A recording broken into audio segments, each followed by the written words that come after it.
Okay, so today we are starting up with lists in Python. And what is the basic purpose of list? It is letting you store multiple data elements, more than one, and any number of data elements you can store. And second thing, that it is letting you store various data items, integer also, float also, at one place.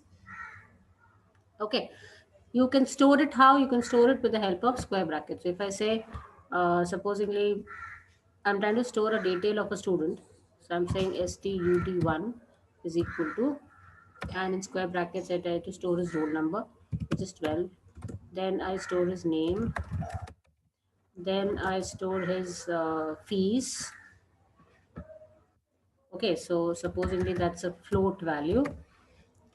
Then I store his class, which is like this. Then I store his section, which is a single character. Okay, so like this, I'm able to store multiple data elements out here, and it is enclosed in square brackets. Okay, so this is the way if I'm storing something, and I can easily use it for printing, for accessing the entire list in one go with the name of the list itself, the way we do it for the other data types also, and the entire list is taken up into consideration. Now, definitely, we will be talking about that how do I access individual elements of the list. But before that, a few more things which we need to talk about here is number one, that list elements are mutable, as we say. We will discuss mutable property in detail because mutable and non-mutable elements, when we talk about, it's a very important concept in Python that certain things are unmutable and certain things are mutable. By mutable, basically you understand that it can be changed. If someday I say that I have to change this fees value of this particular person to 8,000, then I can do that with the help of my uh, different processes available, but I'm able to do it. And at that place within the list, the changes will be made. Okay. So because that is allowed, it's called a mutable data type. Fine. So we see here that it lets you store Deepak, multiple data elements. Yes, somebody wants to say something? Okay. So we see here that it lets you store multiple data elements. So it's like all sorts of data types allowed.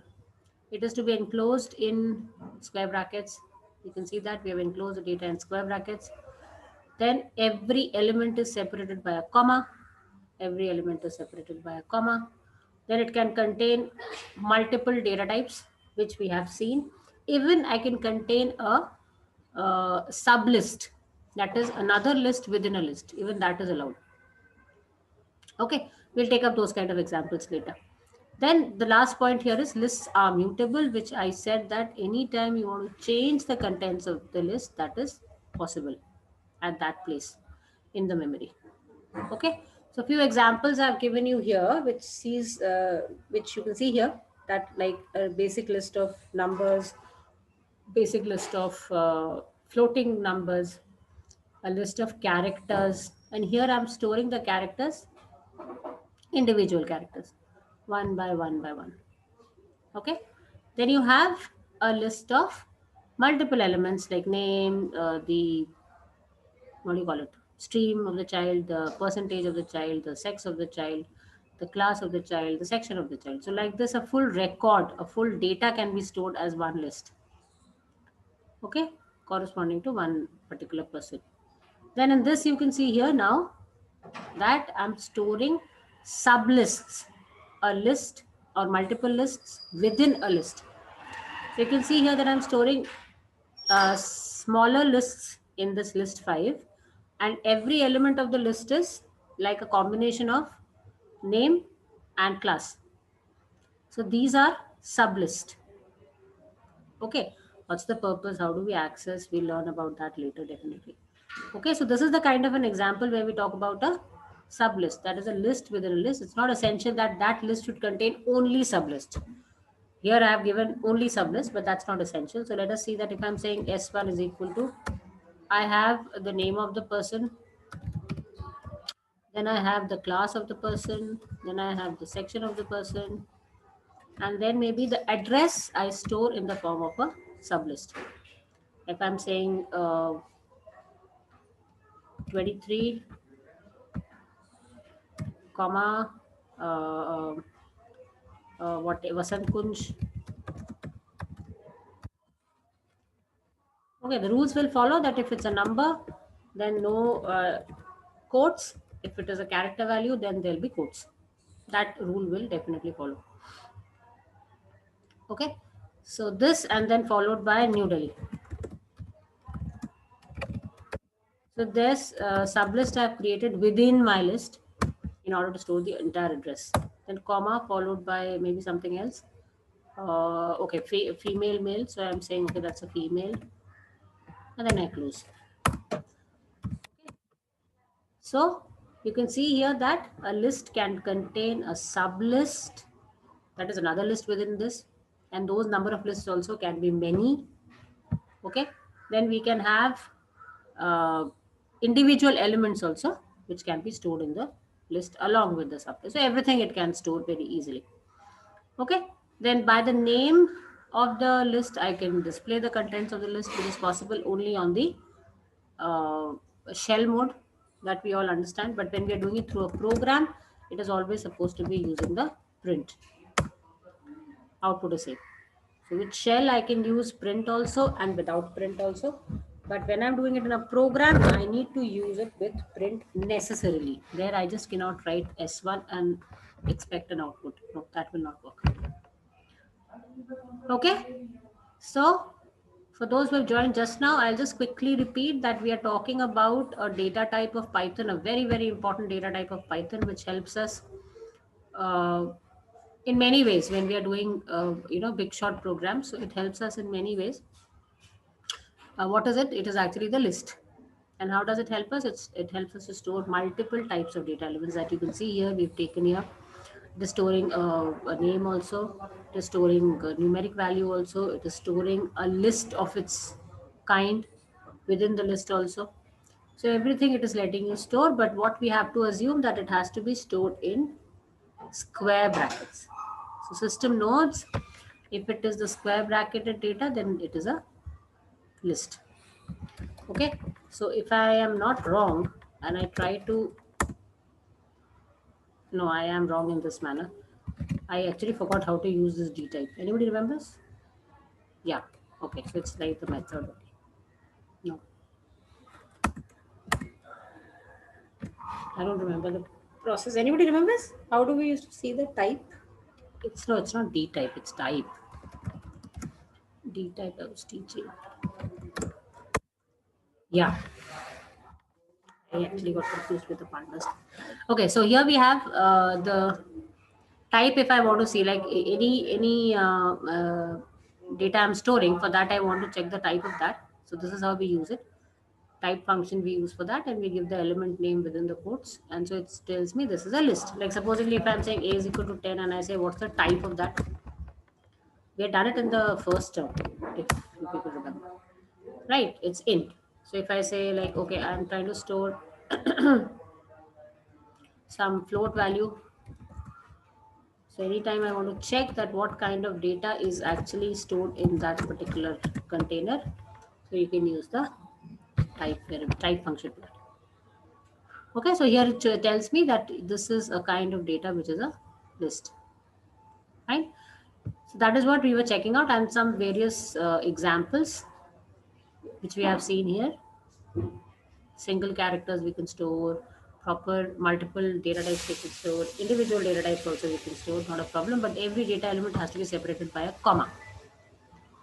Okay, now coming to the next thing, that is how do I access individual elements of a list. For that, the way you have roll numbers for yourself in class, isn't it? Now I can always say a particular person's name and I can call that person, or I can always use the roll number to call that person, right? Similarly, every individual element in the list has an associated roll number, which instead of starting from 1 starts from 0 and is called as index. Two things. Number one, that every data, suppose you can see your data here, this one. Let's take one for example. Suppose S1 we are talking about. Okay. So in this S1, you've got 1, 2, 3, 4. This whole list will be considered, sublist will be considered as one element. And 5. 5 elements are there in this S1 list. Okay. So when I'm talking about that, how do I refer to the individual elements? I said with the help of indexes. Indexes starts from 0 rather than from 1, it starts from 0. Okay, like in loops you have said the starting range, the starting value for the range is 0. Similarly here also the uh, starting index for elements of my list is basically 0.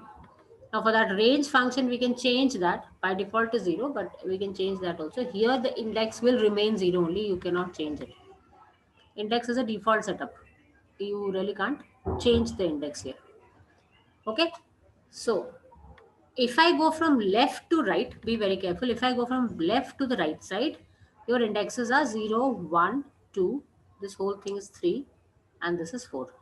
So 5 elements, index will be always 1 less than that. The last element's index will be always 1 less than that because we are starting from 0.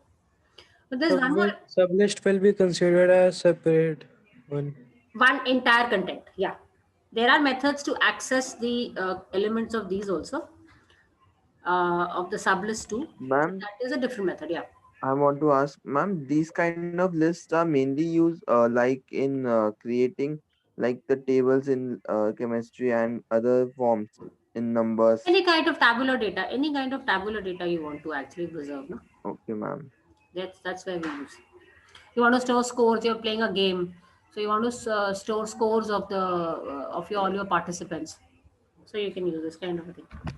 You want to store marks of 100 students. You can store a list for that. Isn't it? See, that's actually I can understand what's going in your mind. We have been doing programs where we said accept 3 marks, 3 subject marks from the user, calculate total, calculate average. है ना? What we were doing, A, B, C, M1, M2, M3, 3 separate variables to store 3 marks. If it is 3 marks, it's possible. If it is 100 marks, I cannot make 100 variables, right?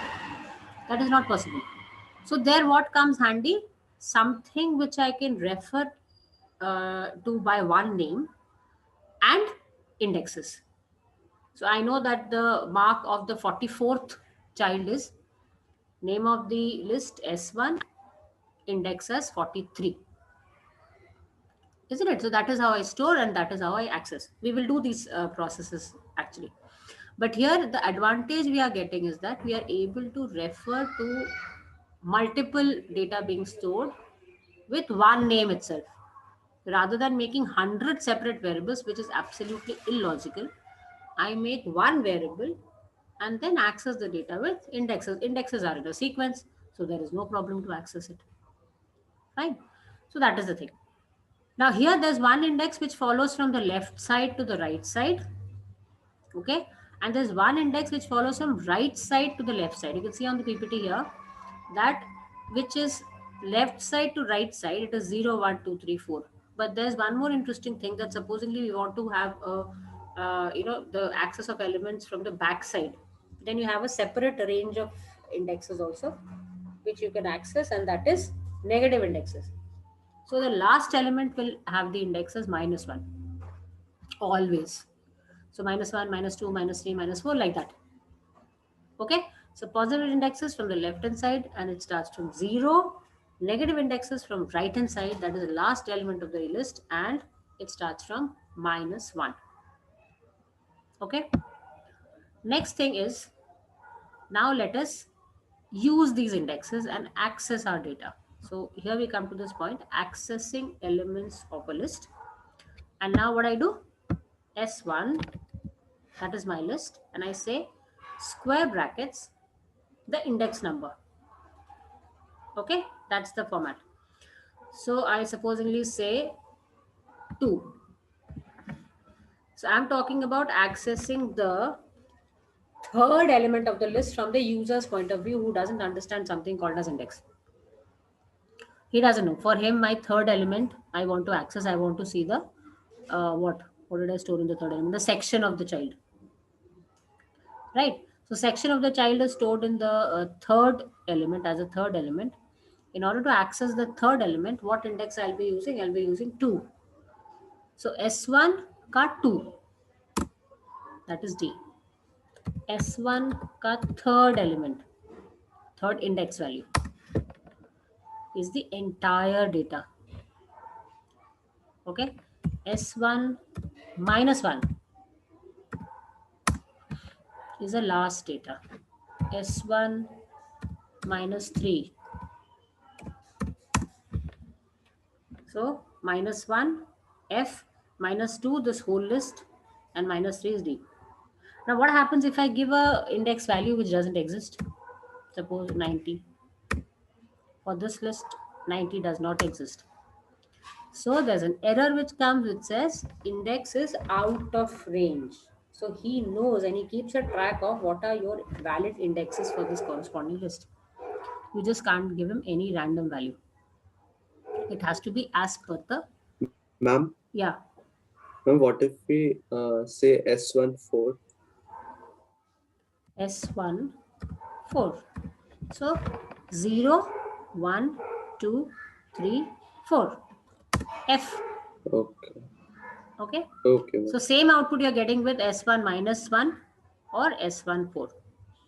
ठीक है, अभी I'm not getting into details कि negative वाला कहाँ useful है कहाँ पे नहीं है, but just remember as of now that right hand side say when I'm accessing, the indexes start from minus 1 and hence follows minus 1, minus 2, minus 3 towards the left side, and from the left side when I start going towards the right hand side of the list, then my indexes start from 0 and then follow. If they suddenly ask you, okay, what is, if I've got 10 elements, what is the index of my last element? Then there are two appropriate answers. One is 10 minus 1 always, that is 9, and one is minus 1. Okay? So last element ka index is always minus 1, even if you don't know the number of elements. You cannot predict on this part. है ना? Last element ka data, last element's index will be 4 or 3 or 20 or 19 or 18. That will depend upon how many elements are there, isn't it? But when I say last element I want, and I don't know how many elements are there, then minus 1 will work. Second last element, minus 2 will work. Third last element, minus 3 will work. Similarly, from the left hand side, first element, 0. No questions of that. Second element, first. Third element, 2. Like that. Okay? So that way also it's very helpful. Now we talk about making changes in my list. Fine. Okay. Now that Praneeth had pointed out at that time that ma'am, this sublist thing, how will it be? Like one way is, of course, the whole thing you are accessing by the single index, but then you are accessing the whole list, whole sublist, right? So if I'm saying S1 of 3, so whole sublist. Now, how do I go to the individual elements of my sublist at any point of time? Fine. So S1 3 makes you reach at this point. And then I'm saying, get me the 0th element.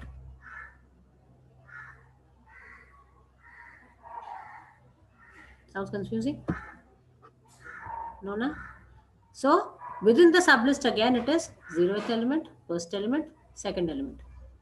Okay. But you have to give him the reference that this place first reach there. For that, you give him S13. So S13 means 0, 1, 2, 3. So he reaches here. If S13 bologe, to it will give you the whole data. But if you want something particular out of that, then in that case, you have to give again the indexes will follow as 0, 1, 2. So S1, third element ka first element. Third element ka second element will be the New Delhi. Yes, Amit, I understand. Is it fine? Okay. Now let us try to change. Now, if I want to change the content of my list, definitely I should know the address of that area, of that particular element. If I know the address, I can directly assign my data there. You can see it on the PPT also. Here I'm saying that suppose this is a list of colors, and now I'm saying that the third color. Now whenever I say third, okay, you have to be sure whether you're meaning in terms of index or whether you're meaning in terms of the way user will speak. Okay, so as if I say third element, then I'm actually third index, then I'm actually talking about the fourth element, right? So list one of three, the way you access the data, you have to assign the new color to it, right? So simple. The way we say A was 10 initially, now A is 12. So you've just assigned a new value to that.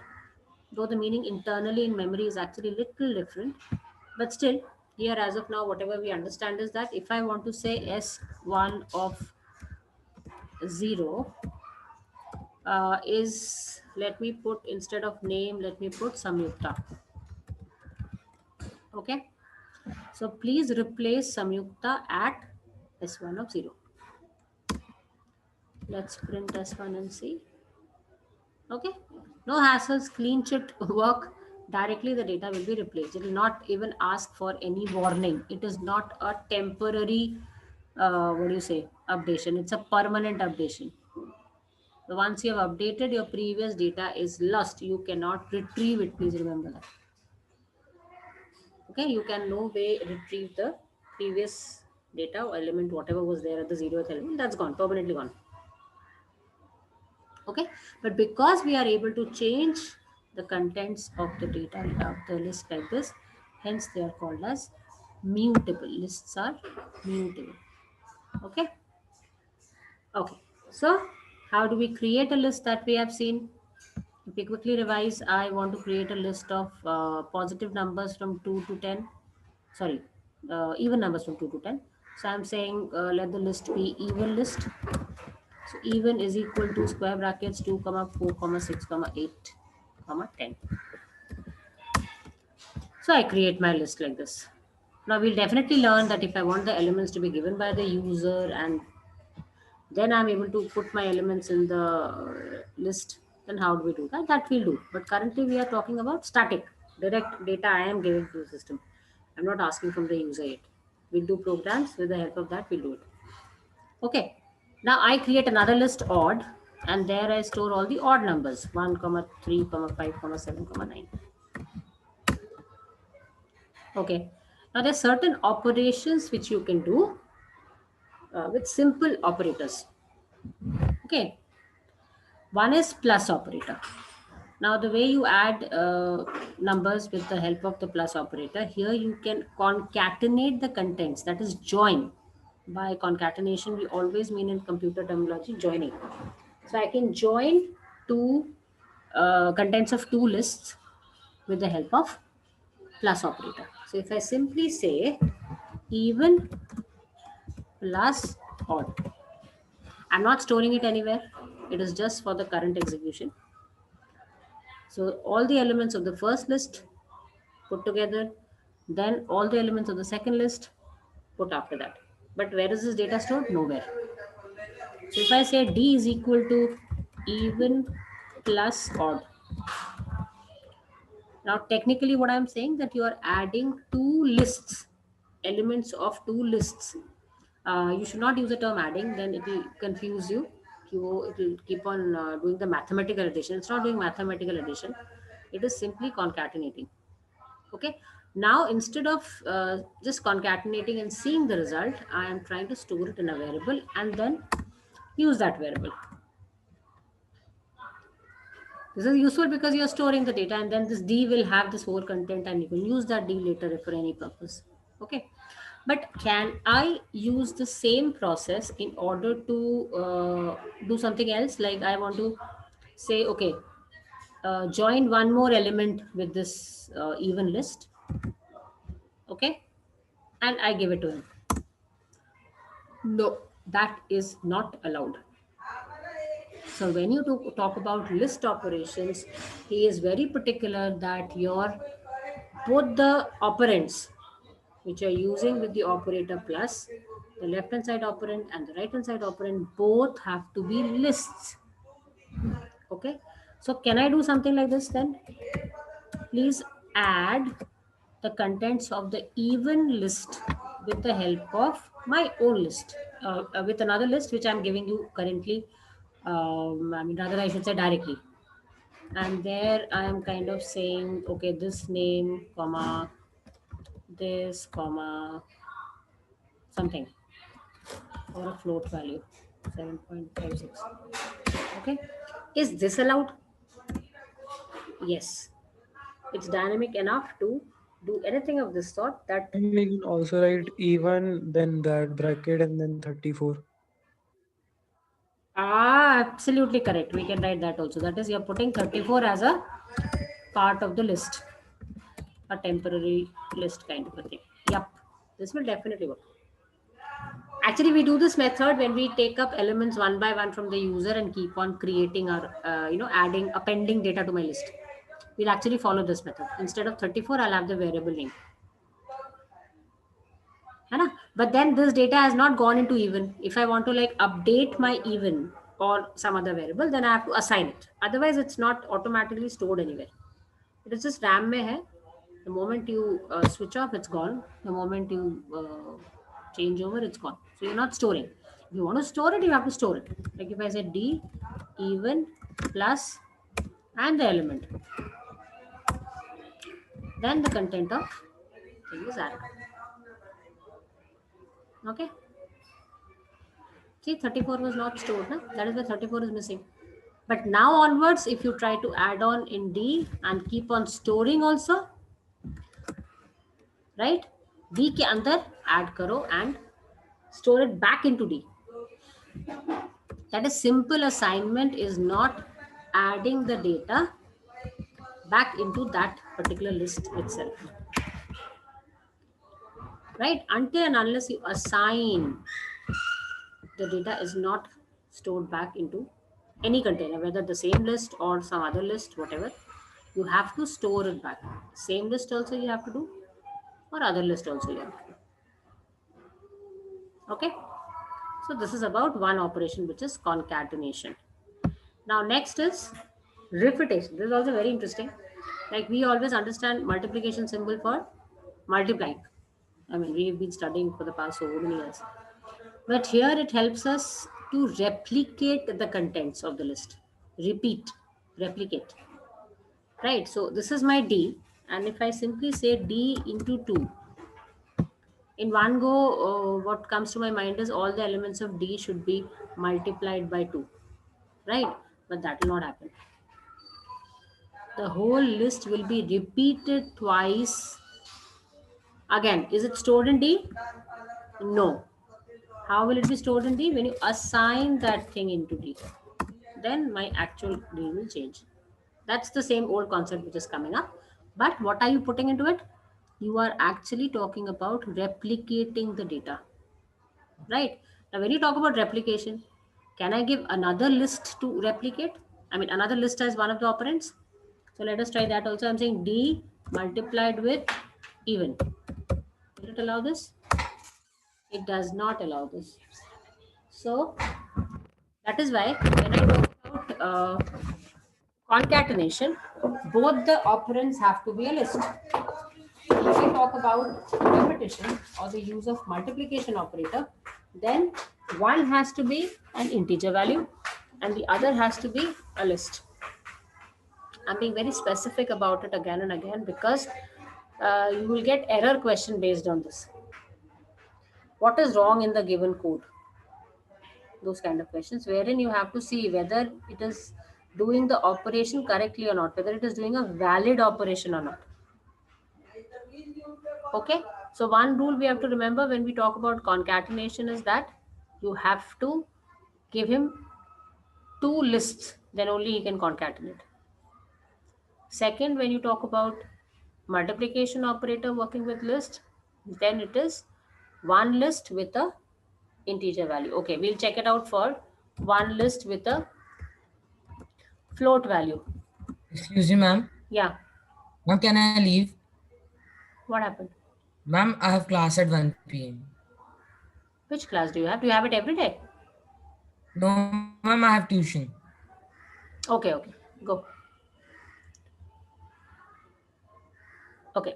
So even float values are not allowed. So what is allowed with repetition, that is your multiplication sign, is only and only integer value, nothing else. Okay. Third thing what we have learned is, until and unless after doing any operation, whether it's plus or whether it's multiplication, until and unless we assign that value back into a particular list, the data is not being stored. Okay. Though I individually am adding, like I'm saying my current status of even list, let us check. Okay, this is it. If I say even plus 56, it's added and it is showing me also. But if I check out the contents of the even list again, it is not being updated back into even. That is something we have to remember. While we do our programs, we have to be particular that we take care of that. But until and unless I kind of apply it back, that is assign it back. So I say even is equal to even plus and the data element, whatever I want to add. If I do not assign, then the data is not stored. Is it fine? Now we come to Yes, one ma'am. last operation for today, that is slicing. This slicing is again a very interesting, very important, and can be confusing at times, and 100% question in the exams, output questions. Can be used in programs also. Ki this much part I want to print from the name I've accepted or something. Okay. So if you don't understand, please be frank enough to tell me that ma'am nahi samajh mein aaya. Right? Okay. So ma'am slicing फिर basically, slicing कर ही कर लें क्योंकि slicing आपके से बड़ा topic है और टाइम लगेगा उसको I'll just give the और introduction to अंडरस्टैंडिंग that वाला and then we'll have it tomorrow in detail. We'll do more examples of it tomorrow. Okay. What okay ma'am exactly does slicing do is that slice, so we say what, like one slice of the pizza. So one portion of the pizza I want. That's the meaning. One slice of the whole bread. So one portion of the bread. One slice of the pizza means one portion of the pizza. Correct? So slicing, same concept, the same term has been coined up to be used with list. That is, I want a part or a portion of the list to be extracted. Okay. Now then, what is the mechanism? What all do I have to give him for extraction? Obviously, from where do you want to start your extraction? So check the syntax here. From where do you want to start your extraction? Colon, till where you want to end your extraction? Colon, and do you want to jump by 2 steps or 3 steps or 1 step, or you want to just go every time the next element itself? It's the same concept we have used in range, right?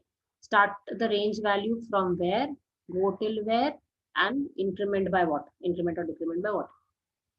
Same applies here also. Okay.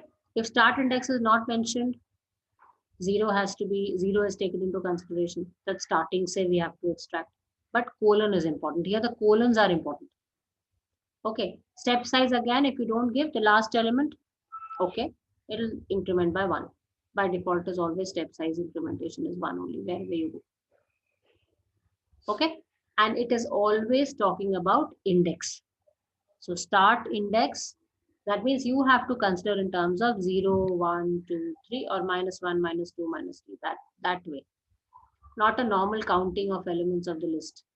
Like a normal counting for us, 1, 2, 3, 4, 5, 6. If you go by that, the whole thing will go wrong.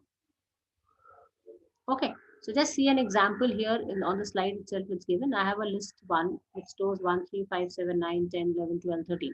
Just a random set of numbers. Now I'm saying extract from 1 till 5. Okay. The beauty of this is, or I should say the best part about this is that it follows the same rule as that of range. Range may be your end element will not go till the end. Na?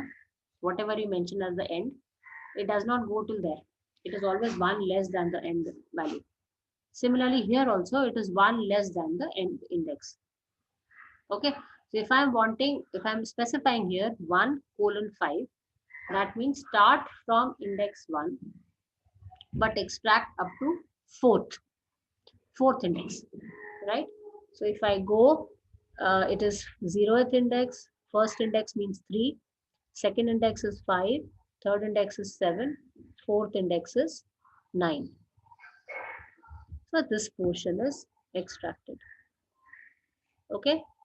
Now I omit the first part, but colon has to be given. That is, one colon is essential. 0 to 4. You have to give it. Okay. So I'll start extracting from 0th index. Okay. Don't get confused. It does not go extracting as per the numbers you mentioned.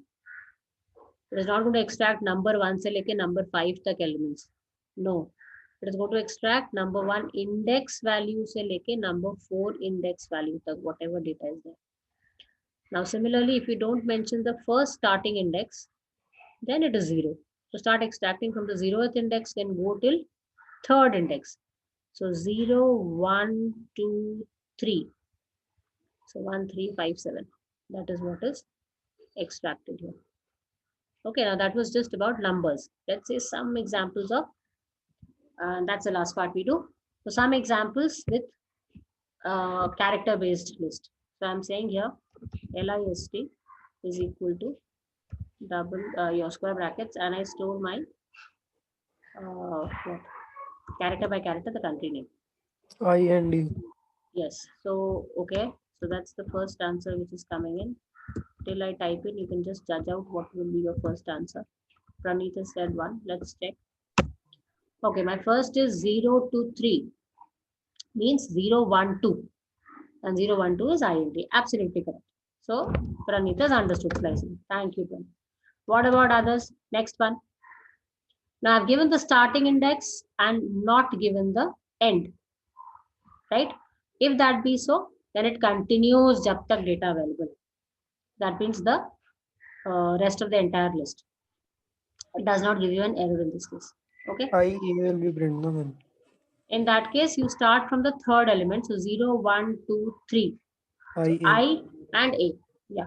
As per my understanding also, that should be the case. Let's check it. Why is it only A?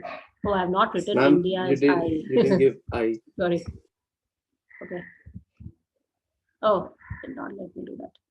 So that's okay. So it's only the last element if I'm doing like this. Let's correct it. I have made it India instead of India. Okay. So if this be so, then my list 3 onwards. I'm not writing print, please. Takes more time.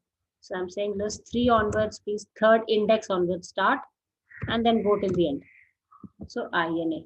Now supposingly I don't give anything to him, neither the start, nor the end, nor any step, nothing. I just give him the columns. That means I'm Ma'am, I asking. think it will print everything. Yes, it will print everything. It will print everything. Okay. Now, okay, if I'm talking about this one, 0 to 5th, that is 4th index, 0, 1, 2, 3, 4. But a step size of 2. So jump by 1, 1 each.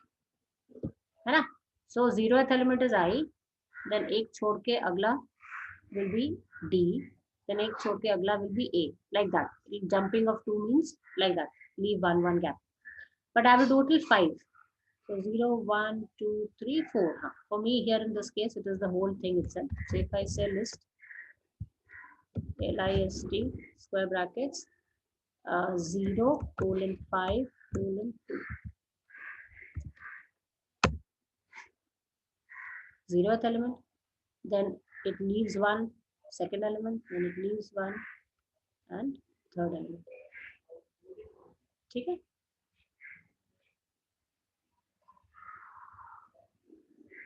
Right? Now if I don't give him, I only give him the step size, neither the start nor the end. Then what should it do? Anyone? Just Like by it will start from 0. Gap skip of from 1. 2. Yeah, it will start from 0 with a gap of 2. Same thing, absolutely. Now here, because my string itself is only up to the 5th element itself, 0, 1, 2, 3, 4. So 5 elements only. That is why this particular thing is doing it till the end itself. So इसलिए इसका output और इसका output is same. But if you kind of do it for a bigger string, like the string is big enough, then in this case it will do only up to the fourth element, and in this case it will do it, the same thing will be done for all the elements. Okay. The last one, and a very sweet one, that is if I only say list colon colon, that means I'm giving the step value is -1, then the entire list is reversed. Okay, by only giving, but you cannot write just -1, you have to specify that as a step colon colon -1. So that kind of extracts the list in the though. reverse order. Ma'am, Yeah, actually when I have to leave, I also have a class at 1:30. yeah. Fine. That's okay. I'm just taking it and done. So can I? Yeah. Okay, so let me have the recording stopped first, and then we have.